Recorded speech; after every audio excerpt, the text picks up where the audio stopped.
What's good, everybody? It's Big Game James. You know we in these streets. About to be in these food streets, dog. About to go grab me some lunch up in this base.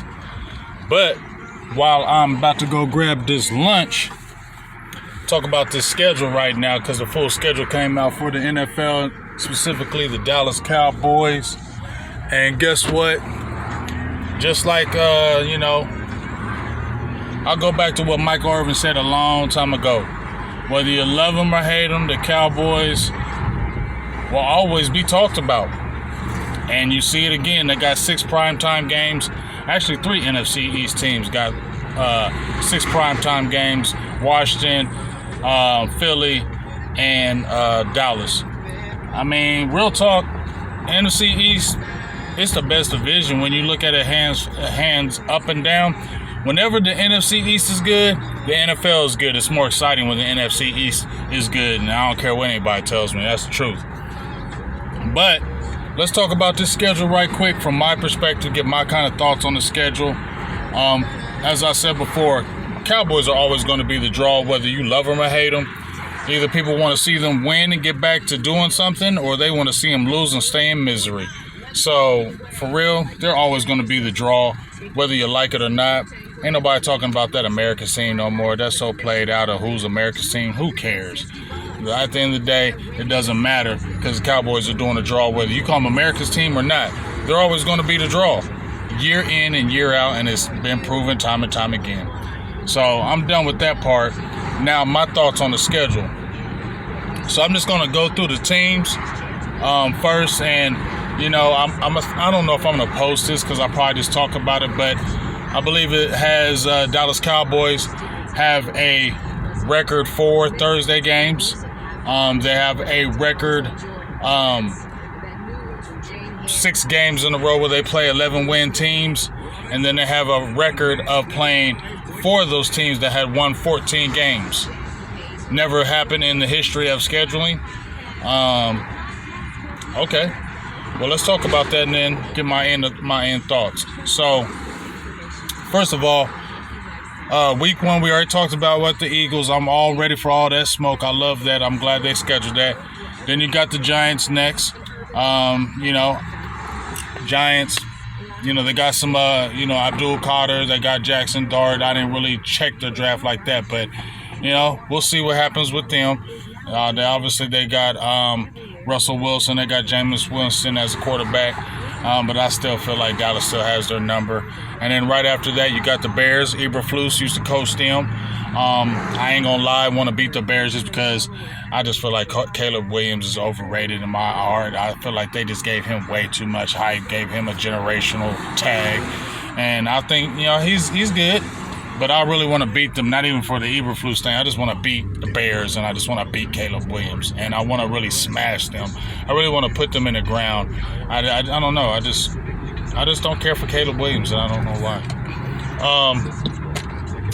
But then after that, then you got the Green Bay Packers. That's a revenge game. You definitely got to get them, especially what Jordan Love and them did to Dallas that day. So I definitely want to get at them Packers, and that definitely can happen as far as that win. That can definitely happen in these streets. Then after them Packers, you got the Jets and the Aaron Glenn era. We'll see what happens with that. We'll see how the Jets improve. But I feel like that's a dub. I'm not really going through the wins and losses. I'm just saying teams I want to beat. I ain't really worried about them. And then after them, you got the Carolina Panthers. I hope Bryce Young isn't a bust, but I feel like he's still got to do some proving. I just don't feel like he's gonna ever live up to that number 1 pick status. I just don't feel it. And then after you got Carolina, you got the Commanders. I hate the Commanders. We'll see. We'll see what happens. We split them last year on that crazy win in Washington. I don't like them.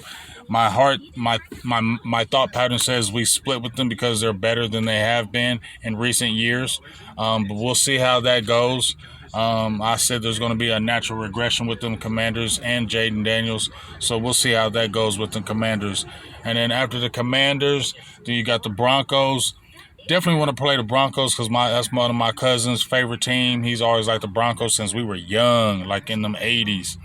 And he's always talking trash. And definitely want to beat them Broncos just because of him. And he's always running his mouth about them. And, they got Bo Nix. And let's see how they go. And then after that, you got Arizona. Definitely looking forward to that matchup, especially when Dallas lost to them, a few years ago. Also, I want to see how the Cowboys play against Marvin Harrison Jr. I'm excited to see that matchup. So nothing really more with them, but I want to see Marvin Harrison Jr. because, he played out here in Ohio State, and I got to see him intently out here. Then after the Cardinals, you got the bye. And then after the bye, that's when you come into the gauntlet of the games. You go to the Raiders right after the bye. And then after the Raiders, then that's when you got that gauntlet of teams where you got the Eagles, the Chiefs, the Lions. Those are back-to-back Thursday games. I don't like Thursday games. I don't like back-to-back Thursday games, so I don't like that part of it. So you got the Lions right after that. Then you got the Vikings. I don't feel like they're the same team. Darnold wasn't that guy to me. But, hey, they played good. They got a formidable, offensive receiving core. So then after you got the Vikings, who else you got after that? You got Eagles, Chiefs, Lions, Vikings. Is it Chargers? Chargers after that? I want to play them because Jim Harbaugh, I think, is a damn good coach. And then after you got the Chargers, do you got the Commanders on Christmas Day and then end with the Giants? I think that's what it is. You got Chiefs. You got Eagles, Chiefs.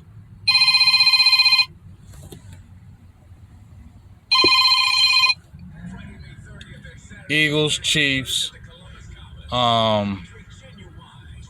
Lions, Vikings, Chargers, Commanders, and then and then they end with the Giants, and they play the Commanders on Christmas, which I don't like. You already got the Cowboys on Thanksgiving. Why are they playing on Christmas? That's what I don't like the two back-to-back Thursday games. I don't like the Christmas game because they already played Thanksgiving. You don't need to play Christmas. So I think that's the biggest thing for me. But when I look at that schedule, yeah, it's pretty tough. It's a tough schedule, especially that gauntlet. And it's right where, remember when they always used to talk about Dallas Cowboys in the November swoon, the December swoon, how Dallas would always do good in the beginning of the year, and then when November came, they would always have a good record and choke it at the end. So it'll be very interesting to see how this schedule goes, how this team goes. I said they at least get 9 wins this year. Quite possibly could get 10. Could be a 10-7 team, 9-8 team. We'll see. Especially at the end of the year, that's going to be a tough stretch. You're going to play something. So really, health is going to be the key. And if you have any kind of injuries, you always want injuries early and never late, because the injuries you'll be getting better at the end of the season, and you want to be playing good at the end of the season. So this is the barometer, right? I don't want, too many times Dallas plays these teams and they're okay, but we know they can beat them, and they're not really a test. And then when they come against those tough teams, they always seem to falter when it matters the most.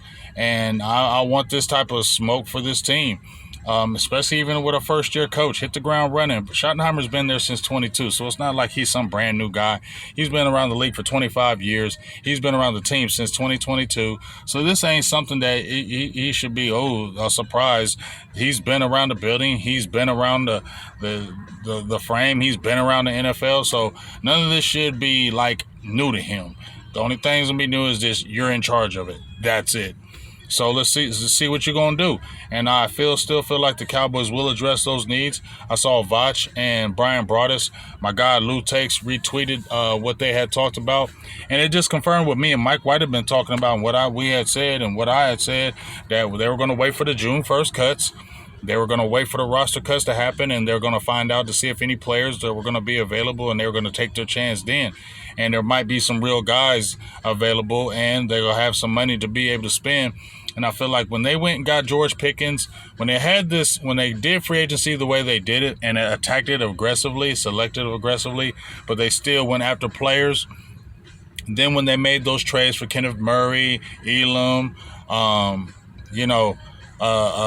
Milton, backup QB, that let me know, well, maybe they might be doing a little something. The George Pickens trade made me think, okay, well, if they're doing this, they weren't all in last year because I told you it was lame duck. They were not doing that for McCarthy because they had washed their hands from him. They brought their guy in who's been around the team since 2022. He's homegrown. They have a new vision. They feel good about him. Everybody likes him. They're doing things that they normally don't do, so they have to believe something in him. So if they're going all out this far to do this for him, I would think they would address that defensive tackle when those roster cuts come down in June, because there's going to be some guys available. They have the money to spend, so I feel like they'll go out. I told you about Gilly. I almost think he's signed. If he don't go nowhere else, I feel like he's signed here. I told you staying away from Asante with that neck injury, so I almost feel like Gilly's coming here unless something crazy happens where he gets signed somewhere else. But I almost feel like he's coming here. And I feel like they're going to address that defensive tackle position because you need to with this schedule that you're playing. And I don't mind this at the end of the year because you need these type of games when you're getting ready to go into the playoffs to be battle-tested. Cowboys got to be battle-tested. And with that being said, I feel like they go out and get that one tech. Maybe they get a real one because they have the money to do it. We'll see on that. Maybe they get a running back. They see how camp goes, and then they address it. See what they have in blue. See how Deuce Vaughn's doing. See what Javonte Williams looks like with the knee. How does Miles Sanders look? I think they're going to really look at that, the rookie, Phil Moffitt. They'll check that, and then they'll gauge it. And if they don't feel comfortable with it, I feel like they address all those positions because they have the money too, and they'll always be looking. So I'm cool with the schedule. Battle-tested. Cowboys are always the draw. Don't like the 2 back-to-back Thursdays. Don't like the Christmas game. But, like I said, 9 to 10 wins is my prediction for me. I feel like they'll be right. I feel like the Cowboys can be back in the playoffs, and then from there, let's see what happens. But what are your thoughts on the schedule? Do you have any problems with it? What are your thoughts? Let me know. Big Game James. I'm out. Peace.